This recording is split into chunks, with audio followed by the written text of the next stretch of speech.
Young tiger NTR Taj చిత్రం Janata garage విడుదలై 2 నెలల పైనే అవుతుంది. అయినా తారక్ తన నెక్స్ట్ సినిమాపై ఎటువంటి క్లారిటీ ఇవ్వలేదు. అతని సినిమా గురించి రోజుకు వార్త బయటికి వస్తున్నప్పటికీ దీనిపై ఎన్టీఆర్ గాని అతని సన్నిహితులు గాని నోరు మెదపడం లేదు. డైరెక్టర్లు నిర్మాతలు క్యూలో ఉన్న ఎన్టీఆర్ ఆలస్యం చేయడానికి కారణం ఏంటని ఆరా తీస్తే అసలు విషయం బయటపడింది.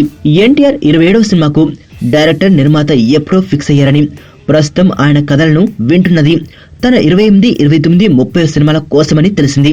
ఈ మూడింటిలో త్రివిక్రమ్ శ్రీనివాస్ ఒక చిత్రాన్ని డైరెక్ట్ చేయడం పక్కా అని సమాచారం. మిగిలిన సినిమాలకు పూరి జగన్నాథ్, అనిల్ రావుపూడి, చంద్రముండేటి పేర్లు పరిశీలనలో ఉన్నాయి. ఈ 4 చిత్రాలకు సంబంధించిన డైరెక్టర్లు, నిర్మాతలు ఫిక్స్ అయిన తర్వాత ఎన్టీఆర్ స్వయంగా ఆ వివరాలను వెల్లడించనున్నారు. అంత వేగంగా సెట్ అయితే ఈ నెలాఖరున ప్రకటన ఉంటుందని, లేకుంటే క్రిస్మస్ కి ముందు రివీల్ చేయనున్నట్లు తారక్ సన్నిహితులు తెలిపారు. నీ స్నేహితుడు ఎవరో తెలిస్తే నీ క్యారెక్టర్ తెలుస్తుంది. నీ శత్రువు ఎవరో తెలిస్తే నీ కెపాసిటీ తెలుస్తుంది.